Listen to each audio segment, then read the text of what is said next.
কিছু ভিডিও দেখছি মানে চিন্তা করুন গণঅধিকার পরিষদটা এখন বাংলাদেশের তো মানে পিছন থেকে আক্রমণ বুঝে ওঠা হয় না না ওই কী বলে জাতীয় বিপ্লবী পরিষদ ওরা আমাদের অফিসে কার্ড আমাদের বিভিন্ন রাত করলো আমাকেও কার্ড দিল আমি জিজ্ঞেস করলাম যে আপনাদের এটা কী টাইপের প্রোগ্রাম তো বললো ভাই এটা আমাদের 400-500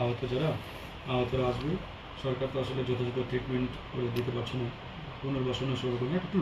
যে প্রত্যাশা অনুযায়ী আসলে ট্রিটমেন্ট হচ্ছে না আমরা হ্যাঁ এগুলো তো ঠিক আছে আমরা তো এই দাবিগুলোর পক্ষে ওকে আমি গিয়ে বক্তব্য দেবো তাদের পক্ষে কথা বক্তব্য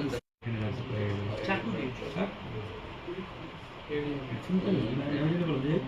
নর্মাল যদি হামলা হইতো চাকু থাকার কথা আমাদের হাতে নরমাল হামলা হবেই কেন এটা বলতেছি এটা পরিকল্পিত একটা মানে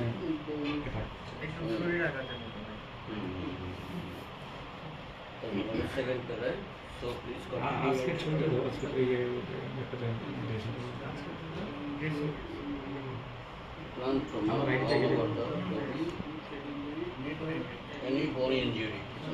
ডক্টর আমাদের ব্রাশ করতে হচ্ছে এই জায়গায় আচ্ছা ওই যে নিউরো সার্জারি ডাক্তার এসে আপনার মাথার ব্যাপারে ব্রাশ করতে গেছি ব্রাশ করতে আমি আবার ওদেরকে ওরা আগে হ্যাঁ নিউরো সার্জারি মাথাটা দেখে ঠিক আছে সো প্লিজ না second paragraph so continue your treatment only adding এরা ট্যাবলেট যে পরিমাণ আক্রমণ যেভাবে করছে আমরা তো এর আগে 21 বার হামলা শিখেছি আওয়ামী লীগের আমলে 21 বার কালকে আমার এই আক্রমণটা দিয়ে 22 বার হলো আমার উপরে আক্রমণ আমলে এই আওয়ামী লীগের আমলে আমরা এত টর্চার শিখেছি জেল লেগেছে রিমান্ড লেগেছে অসংখ্য ওই সেম শহীদ মিনারে 2018 সালে আমার উপরে ছাত্রলীগ